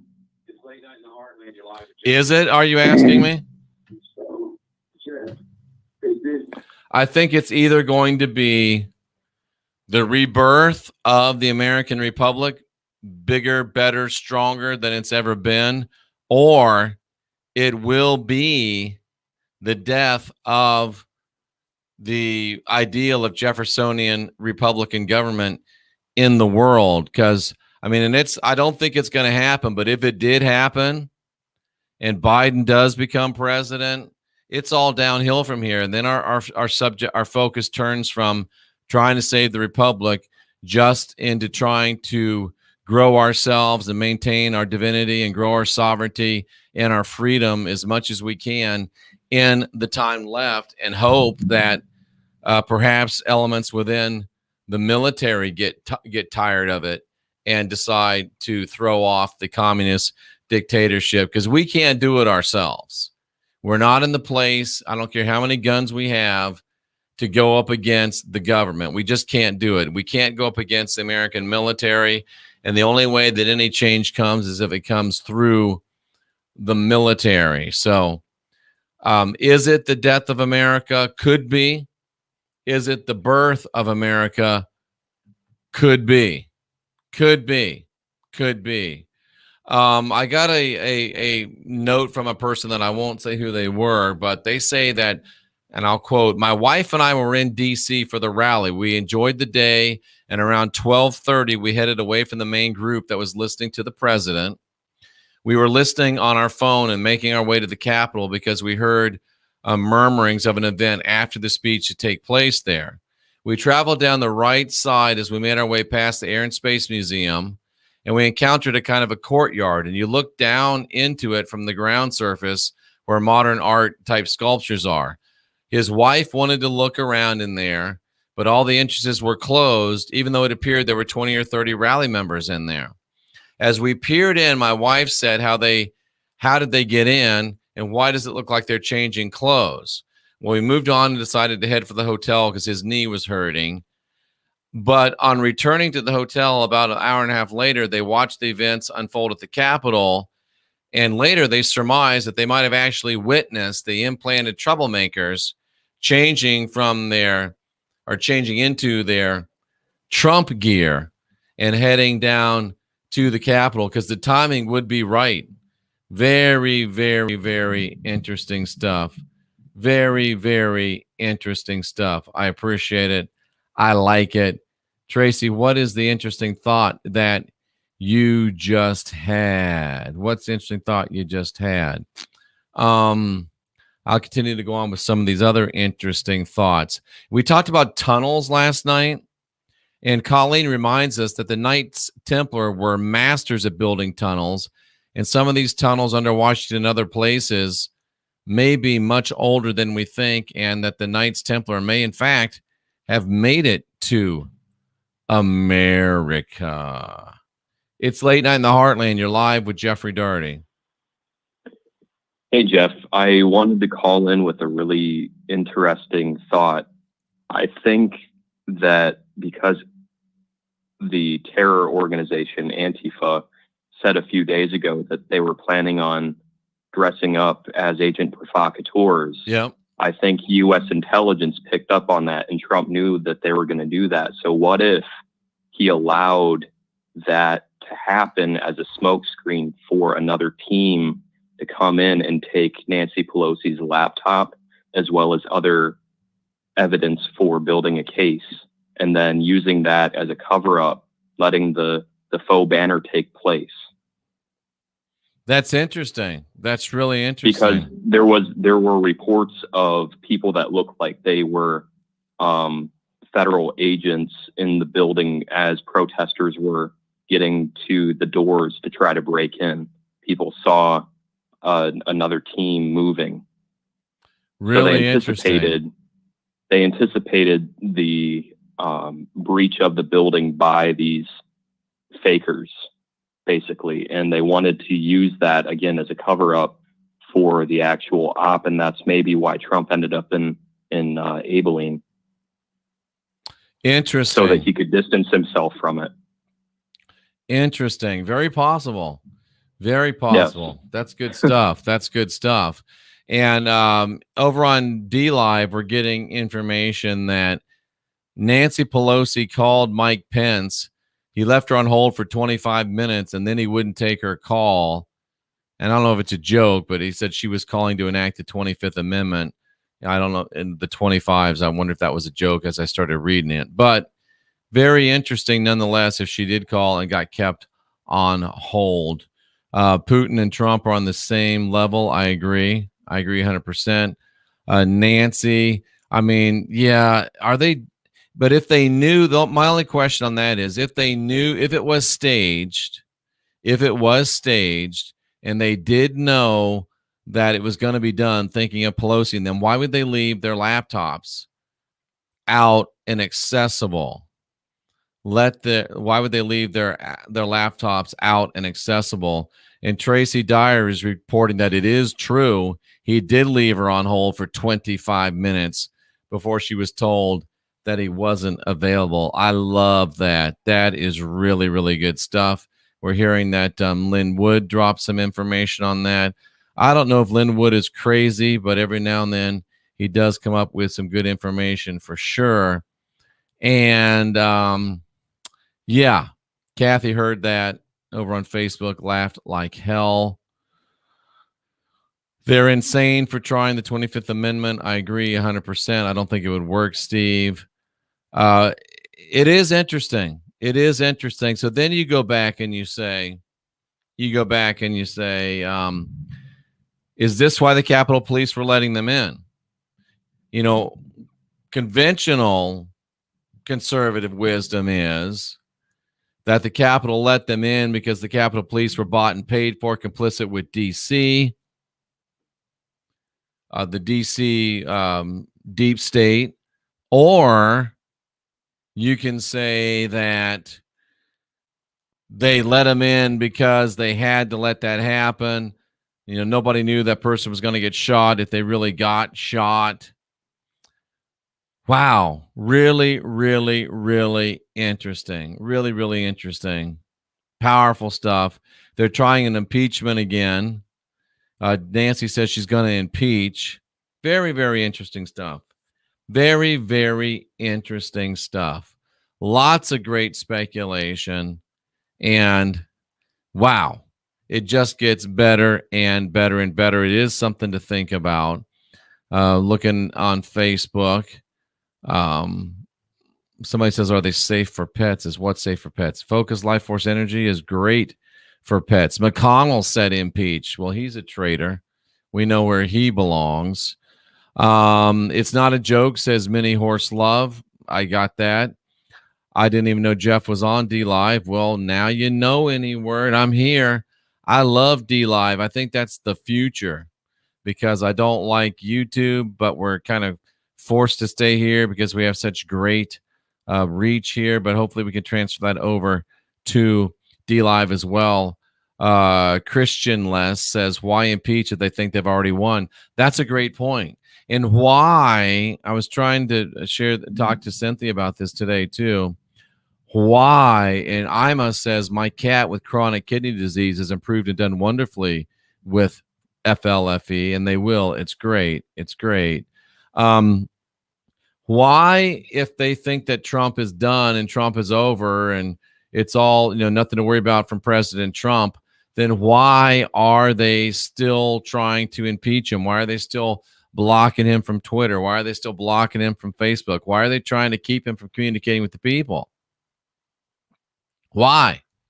Well, because in my estimation, they don't think that President Trump is really done. And if they don't think that President Trump is really done, then I don't think that President Trump is really done. They're still worried for a reason. And the question is, what is the reason that they're still worried? It's Late Night in the Heartland. You're live with Jeffrey Daugherty. Hi, Jeff. This is Angela in the truck in South Carolina tonight. Hello, Angela, in the truck in South Carolina. What's going on? Well, I've been just about driving myself crazy with this stuff today, but I think you were just asking the question about why impeach, and that's because if they impeach him, he can't come back and run again. Have we confirmed that as being true for sure? Well, that's what I've heard. Okay. That's what I've heard. It makes sense. I'll have to look it up, but it does make sense. So, but what's going on with me that's just driving me nuts today is I've been trying to get on Parler all day, and they've taken it down from Google. Right after President Trump joined Parler. See, why are they trying to keep President Trump from being able to communicate with the American people? With anybody. That's why he needs to get on the emergency broadcast system. He does. He just needs to do it and just come talk to us and just block them out. He needs to give them a taste of their own medicine. I'm so angry today. I can't hardly stand it. But we need to turn this around and use these things as motivation, because if he was really done and he was leaving, they would just wash their hands of him. They'd be so happy. But they're trying to impeach him. They're trying to block his message to people or his ways to message us. I think the game is still afoot. And our ways to message each other, too. Absolutely. I think the game is still afoot. But ladies and gentlemen, we've got to realize that our communications are compromised. They're going to, if this goes a certain way, then we're going to have to try to find other ways to communicate with one another. We'll just have to look at that. Thank you for that. Private emails. We need to give them out.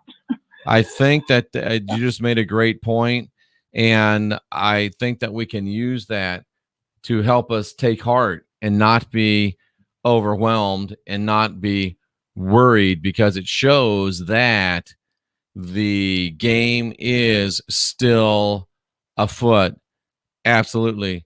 The game is still afoot, ladies and gentlemen, no doubt about it. I like it. I like it. And just such powerful stuff that we have going on here. Steady Eddie, I'm not really sure what Steady Eddie means, but he says he's still a billionaire. People forget that part. That means he still has a lot of power, still has a lot of pull, still has a lot of influence. Yeah, I would agree. Email will also be an issue, as Google and Yahoo will likely be unavailable, at least temporarily. I got some things in works, folks, to let you know. Yeah, Parler does go up and down. They're obviously being attacked. And they're probably being attacked mainly because President Trump just went on there yesterday. And they are desperate. You know, I'm sitting here thinking about this, and this is just hitting me. They are absolutely desperate, ladies and gentlemen, absolutely desperate to keep the president from being able to contact and talk to anybody. Why?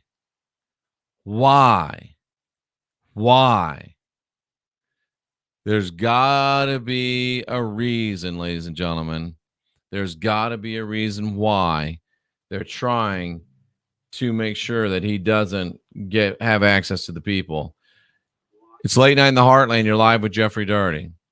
Yes, Jeff, I have one more thing here. I don't know if you heard of the Maria Zack. There's a lady from Italy, Arturo Elia. There's some new stuff coming out that it came out from Italy, this thing with the computers and that. Right. I've heard about that. I've heard Simon Parks talking about it. I have a lot of confidence in Simon Parks. And the Vatican was in on it.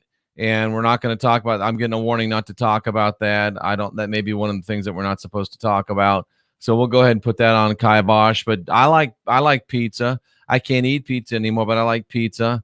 And, Italian food, I like Italian food, but I can't eat Italian food anymore. I've chosen not to eat carbs anymore. So I don't talk about, I do miss Italy. I miss some Italian food. And pizza's not the greatest code, but we do miss Italian food, but we're done with Italian food. So we'll just be done with Italy completely and totally. Pizza wouldn't get you banned, but it might get you some unwanted company, I guess, huh? Yeah. So there you go with that one, ladies and gentlemen. Wow. I mean, what kind of a crazy world is it when you're in the United States of America and you have to worry about what you're saying in the land of the free and the supposed home of the brave? But folks, we got to remember, we will not be the land of the free unless we continue to be the home of the brave. So are we or aren't we brave? Are you or aren't you brave? A great president once said, ask not what your country can do for you. And that's all people ask these days. What do you do for me? This great president asked us to instead think what we can do for our country. It's time to change our focus. It's time to change our frequency. And if you ask a question a couple times in the chat and it gets ignored, you might want to take that as an indication that the question's probably not, possibly not appropriate for this forum. So just wanted to throw that out there. And like Jameis says, we're about to find out what we're made of. What do they say when the going gets tough? The tough get going. When the going gets tough, the tough get going. How tough are you? It's late night in the Heartland. You're live with Jeffrey Daugherty. Hi, Jeff. It's John in Tulsa. How's it going, man? Hey, John. How you doing, my friend? I'm doing pretty good. I was just thinking, there's a lot of retired people in this country. And all this, everything that's gone on for the last year with this pandemic has really cut into, it's going to ruin the IRAs and everything. I mean, it's just, oh, yeah. My retirement, I retired from Ford Motor Company after 37 years. And, people aren't going to be able to buy cars and all that. They're not working. Their businesses are going down. And I hate to sound negative, but that's what's going on right now. And it's going to affect the older people considerably. And I hope everybody thinks about that, because I don't know if the Biden administration is going to be able to help these people, and or if they even want to. I don't think they. Yeah, right, exactly. And they're just pushing the whole thing. The vaccine thing's coming up, and the vaccine's okay, I guess. I'm not going to take it, but anyway, I'm not either. Not a chance in hell. Yeah. By the way, I sent you an email. I can't find your emails posted on your on your homepage and stuff. Where do you write to mainly? I'll put it in the chat right now. The one that I check the most is this Gotham LTD at gmail.com. What's the Jeffrey Daugherty one? And what's this? Jeffrey Daugherty at jeffreydaugherty.com. Oh, at jeffreydaugherty.com. Okay. Yeah. I sent you an email at Gmail, Jeffrey Daugherty Gmail or something. You may not have got it. I didn't. I don't have that email. Okay. Thank you very much for that. All right. Thank you, John. Take care, brother. And we got room for one more. It's Late Night in the Heartland. You're live with Jeffrey Daugherty. I got 2 Rod questions to finish up. Okay, what is it? One is my gut right on Pence, and is Trump planning on selecting the true 46th president? Is his gut right on Pence? The rods say yes, pretty much. And what was the second question? Is Trump planning on selecting the true 46th president? Is Trump planning on what? Selecting the next president after him, like you said earlier in the selecting. show. Okay. Is President Trump planning on selecting the next president? No answer on those. No answer. Interesting. Those are good questions. I appreciate it. Thanks so much for asking. And we'll try to slip in one more real quick. It's Late Night in the Heartland. You're live with Jeffrey Daugherty. Hey, Jeff, stopped listening ever since I went on hold, so I'm not sure if I'm off topic right now, but just some food for thought. I wonder if you've ever thought about in this karmic system. In this what system? I'm sorry? In this karmic system, if the children that are sacrificed and tortured in a previous life may have been you asked that like 3 times in the chat, and I didn't respond to it. And then I suddenly tried to say, if you ask something over and over and you don't get response to it, then maybe it's not appropriate. And it is inappropriate to ask that question in this forum. So in my opinion, and it's my show, so we won't address that question here. It's just not appropriate in my estimation. And it's kind of my estimation that goes. Let's see if we got another one here we can take. It's Late Night in the Heartland. We got about 1 minute left. Okay, great. Jeff, this is Holly from Minnesota. Hi, how are you? Hi, I'm very well. Thanks for asking. Real quick, I'm your last caller. It'll be a good way to wrap it up. I have found and done some research. We were talking about the burial thing. Mm-hmm. A lot of the Buddhas like the Buddha statues and all those gold, little where they're sitting with their cross-legged little figures. Right. They have a lot. This one person, I won't name any names, has had these X-rayed, and a lot of them like CAT scan, and a lot of them have skeletal remains inside of them. Oh, interesting. Yeah, and even those super tall figures around the pyramids and stuff. I can't think of. They're like 15-foot tall. Yeah. Look like concrete. Those also have been tested to have remains of humans or whatever you want to call them, and they were just like, I don't know, entombed where they sat. Really, that's craziness. But what an interesting call, and an interesting call to end the night on. I apologize to those that didn't get on, but we are going to go ahead and end the call-in portion of the show. We've only got about a minute left. Yeah, it just flies by, ladies and gentlemen. It just flies by. And I do appreciate each and every one of you being here. I appreciate all of the questions. Steady Eddie says, don't mute me, bro. And I do ask you to give a thumbs up or a thumbs down on the way out. Please subscribe and tap that bell twice. We'd love to have you subscribed to the channel.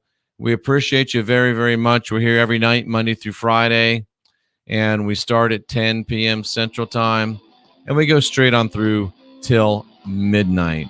Tomorrow is Saturday and Sunday. We'll have some more programming for you then, and we'll be back on Monday at noon, high noon in the Heartland. We schedule high noon in the Heartland and late night in the Heartland, and who knows what happens in between. I salute you for being here seeking after truth. It's late night in the heartland. Thank you for making my day.